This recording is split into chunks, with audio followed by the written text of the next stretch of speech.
Hello. Welcome to Learning with Leland. I'm busy training for Bike to Work Day.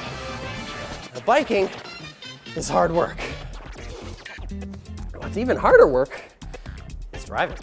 Not for you, but for the car. So when the car is doing all this working and we're doing all this sitting, it's difficult for us to really intuit how much more energy is being expended relative to riding a bicycle. So if you bike 1 mile, you consume about 50 calories worth of energy. How much is 50 calories? Well, it's about 1/4 of a donut. So if I bike 1 mile, on your mark, get set, go!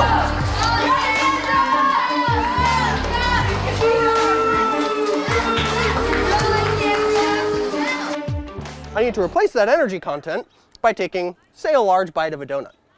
The question for today is, how many donut equivalents of energy does the car take to go 1 mile? Now, cars don't eat donuts, but they use gasoline. 1 gallon of gasoline, when burned, releases the same amount of energy as 143 donuts consumed by a person. So if you estimate that a car gets about 25 miles per gallon, then what took me 1/4 of a donut on the bicycle takes the car 6 donuts. Bite for me, 6 donuts for the car. Bite for me, 6 donuts for the car. Bite for me, 6 donuts for the car. Here you go, hungry guy. Yeah.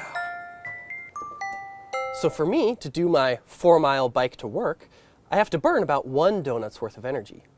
Meanwhile, it takes my car 24 donuts worth of energy to go that same distance. Bon appetit! So why does it matter that it's 24 times more efficient to ride a bike than take a car? Well, we've been saying that the energy gets used up. Well, that energy isn't actually destroyed, as any 5th grader knows. Energy can neither be created or destroyed.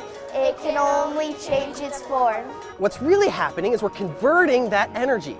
The donut has chemical potential energy that our bodies convert. They break down these sugars. The car uses the gasoline's chemical potential energy to break it into combustion, makes heat. And then we dissipate that energy when we say, apply the brakes. You generate heat.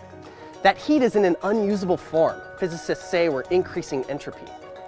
And while the lab runs supercomputer calculations to calculate the effects of the Earth's climate over decades or hundreds of years from additional carbon going into the atmosphere, for me, as this physicist, my greatest fear is the heat death of the universe. That is, when we reach a maximum entropy state, there's no more thermodynamic free energy to run our cars, to operate our bodies, or make donuts. So when you're trying to decide whether you should bike to work or drive to work, just remember, 1 bite for me, 6 donuts for the car. 1 donut for me, 24 donuts for the car.